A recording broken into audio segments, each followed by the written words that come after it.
ওম শান্তি। ওম শান্তি। সবাইকে নমস্কার। আমি প্রজাপিতা ব্রহ্মা কুমারী ঈশ্বরীয় বিশ্ববিদ্যালয়ের তরফ থেকে একজন ব্রহ্মা কুমারী বলছি। আচ্ছা, এর আগের দিনের ভিডিওতে আমরা আলোচনা করেছিলাম শিব বাবা ও শঙ্করদেব এনারা দুজন আলাদা, এনারা এক নন, একজন ভগবান ও একজন দেবতা। আজ আমরা আলোচনা করব ভগবান শিব বাবার সত্য গীতাতে যে 4 যুগের কথা বলা হয়েছে সেই 4 যুগ সম্পর্কে আমরা আজ কিছু কথা জানব। 4 যুগ অর্থাৎ সত্যযুগ, ত্রেতা যুগ, দ্বাপর যুগ ও কলিযুগ। এই 4 যুগ মিলে হয় মোট 5000 বছর। এই 5000 বছরকে আবার বলা হয় এক কল্প।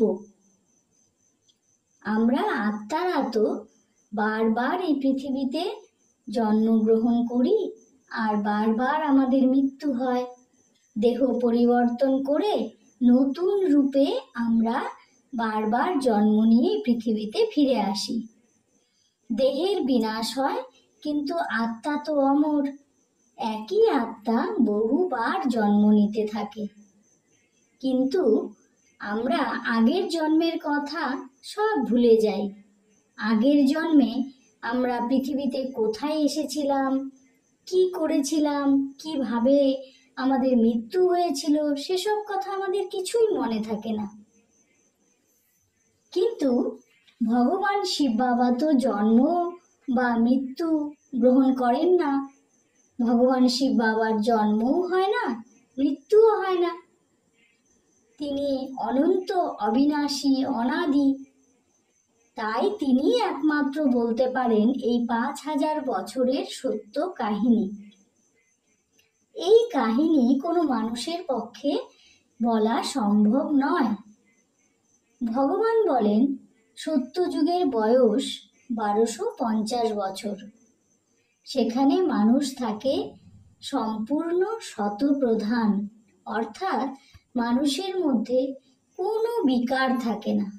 কাম বিকার, ক্রোধ বিকার, লোভ বিকার, মোহ, অহংকার, হিংসা, ভয়, দুশ্চিন্তা এসব কিছুই থাকে না। সেখানে মানুষ থাকে দেব দেবী রূপে, পরম সুখে শান্তিতে থাকে। একে স্বর্ণযুগও বলা হয়।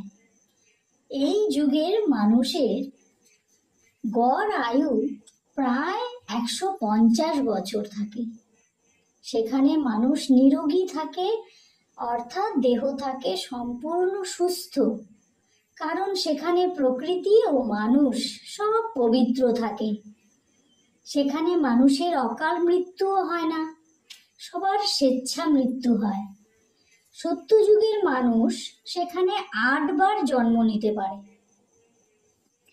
সত্যযুগে শ্রী শ্রী বিষ্ণুদেব থাকেন পালনকর্তা মহারাজা রূপে, আর শ্রী শ্রী লক্ষ্মী দেবী থাকেন মহারানী রূপে। সেখানে থাকে এক রাজ্য, এক ধর্ম, এক ভাষা। সবাই সেখানে থাকে 16 কলা সম্পন্ন, সর্বগুণ সম্পন্ন। এই সত্যযুগের কাহিনী তো অনেক বিশাল, কিন্তু খুব সংক্ষেপে এখানে বলতে হলো, কারণ এখনো আরো 3 যুগের গল্প বাকি আছে। এরপর আমরা ধীরে ধীরে সেসব জানবো। দ্বাপর যুগ, ত্রেতা যুগ, কলিযুগ, এখনো 3 যুগের কথা বাকি রয়েছে। আমরা সেসব ধীরে ধীরে জানবো। এই যে এখানে চিত্রের মাধ্যমে বোঝানো হয়েছে সৃষ্টি চক্র। 5000 বছরের গল্প এখানে বোঝানো হয়েছে সৃষ্টি চক্র। স্বস্তিক চিহ্নের মাধ্যমে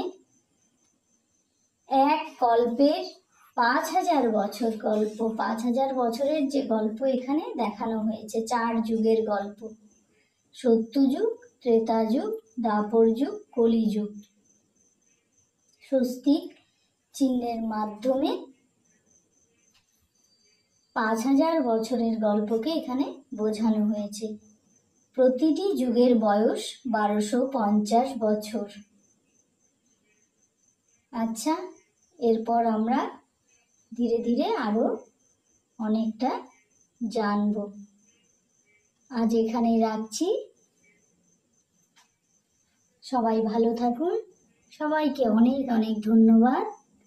ওম শান্তি, ওম শান্তি।